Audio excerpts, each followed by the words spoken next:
ಇನ್ನು ಬಗದಷ್ಟು ಬಯಲಾಗ್ತಾ ಇದೆ ವಂಚಕಿ ರೇಖಾಳ ಕರಾಳ ಮುಖ. ಸಿಸಿಬಿ ವಿಚಾರಣೆಯಲ್ಲಿ ವಂಚಕಿ ರೇಖಾ ಬಾಯಿ ಬಿಟ್ಟಿದ್ದೇನು? ಅಮಾಯಕರ ಬಳಿ ಲೂಟಿ ಹೊಡೆದಿರುವಂತಹ ಹಣ ಎಲ್ಲಿ ಹೋಯಿತು? 7-8 ವರ್ಷದಿಂದ ಸಂಪಾದಿಸಿದ ಹಣದಲ್ಲಿ ಮಾಡಿದ್ದೇನು? ಸಿಸಿಬಿ ವಿಚಾರಣೆ ಬಳಿಕ ಜೈಲು ಸೇರಿರುವಂತಹ ರೇಖಾ ಅಂಡ್ ಗ್ಯಾಂಗ್ ಪರಪ್ಪನ ಅಗ್ರಹಾರ ಪಾಲಾಗಿದ್ದಾರೆ. ನಯವಂಚಕಿ ರೇಖಾ ಹಾಗೆ ಗ್ಯಾಂಗ್. ಸಿಸಿಬಿ ವಿಚಾರಣೆಯ ಸಂದರ್ಭದಲ್ಲಿ ಸಾಕಷ್ಟು ವಿಚಾರಗಳು ಗೊತ್ತಾಗ್ತಾ ಇದೆ. 7-8 ವರ್ಷದಿಂದ ಇದೇ ರೀತಿಯಾಗಿ ಲೂಟಿ ಹೊಡೆದು ಸಂಪಾದನೆ ಮಾಡಿದ್ದಂತ ಹಣದಲ್ಲಿ ಈಕೆ ಏನ್ ಮಾಡ್ತಾ ಇದ್ಲು? ಆ ಹಣ ಎಲ್ಲ ಎಲ್ಲಿಗೆ ಹೋಯ್ತು? ಸಿಸಿಬಿ ವಿಚಾರಣೆಯಲ್ಲಿ ರೇಖಾ ಈ ವಿಚಾರವಾಗಿ ಹೇಳಿದ್ದಾರೆ, ಏನೇನಾಯ್ತು ಅಂತ. ಕೋಟ್ಯಾಂತರ ರೂಪಾಯಿ ವಂಚನೆಯನ್ನ ಮಾಡಿದ್ದಾರೆ ಎಂಜಿನಿಯರ್ಗಳಿಗೆ, ಡಾಕ್ಟರ್ಸ್ಗಳಿಗೆ. ಬಟ್ ಏನಾಗ್ತಾ ಇತ್ತು ಹಣ ಎಲ್ಲ?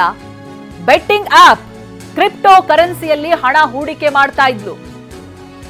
ಹಣ ಬಂದ ತಕ್ಷಣವೇ ಎಲ್ಲಾ ಹಣವನ್ನ ಇಲ್ಲಿ ಹೂಡಿಕೆ ಮಾಡ್ತಾ ಇದ್ರು. ಬೆಟ್ಟಿಂಗ್ ಆಪ್ಗಳಿಗೆ ಇನ್ವೆಸ್ಟ್ ಮಾಡ್ತಾ ಇದ್ರು, ಕ್ರಿಪ್ಟೋ ಕರೆನ್ಸಿಯಲ್ಲಿ ಹಣ ಹೂಡಿಕೆ ಮಾಡ್ತಾ ಇದ್ರು. ಆದ್ರೆ ಯಾವುದೇ ಲಾಭ ಬಂದಿಲ್ಲ.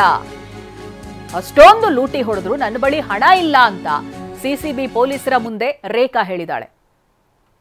ರೇಖಾ ಹೂಡಿಕೆ ಮಾಡಿದ್ರ ಬಗ್ಗೆನೂ ಕೂಡ ಸಿಸಿಬಿ ಪೊಲೀಸರು ಪರಿಶೀಲನೆ ಮಾಡಿದ್ದಾರೆ. ಈ ಬಗ್ಗೆ ಡೀಟೇಲ್ಸ್ ಅನ್ನ ಪಡೆದುಕೊಳ್ತಾ ಹೋಗ್ತೀನಿ. ಪ್ರತಿನಿಧಿ ಪ್ರದೀಪ್ ಫೋನ್ ಸಂಪರ್ಕದಲ್ಲಿದ್ದಾರೆ.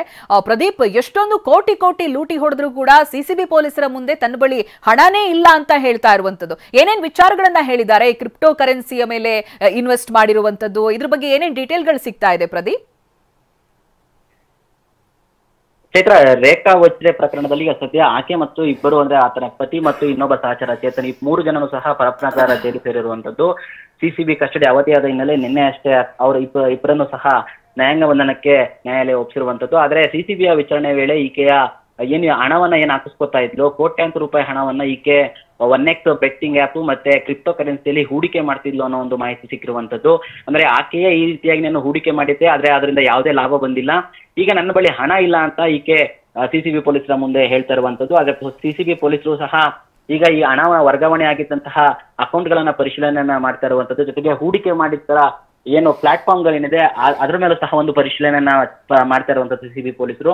ಜೊತೆಗೆ ಈಕೆ ಹೇಳ್ತಿರೋದು ನಿಜಾನ ಅಥವಾ ಏನು ಅನ್ನೋದ್ರ ಬಗ್ಗೆನೂ ಸಹ ಇನ್ನಷ್ಟೇ ಮಾಹಿತಿ ಸಿಗ್ಬೇಕಾಗಿರುವಂತದ್ದು. ಚೈತ್ರ, ಸದ್ಯಕ್ಕೆ ಸಿಸಿಬಿ ಪೊಲೀಸರು ತನಿಖೆಯನ್ನು ಮೂವರು ಆರೋಪಿಗಳನ್ನ ಕಸ್ಟಡಿಗೆ ತೆಗೆದುಕೊಂಡು ಹಣ ವರ್ಗಾವಣೆ ಬಗ್ಗೆ ಈ ಒಂದು ಪರಿಶೀಲನೆಯನ್ನ ಮುಗಿಸಿರುವಂತದ್ದು.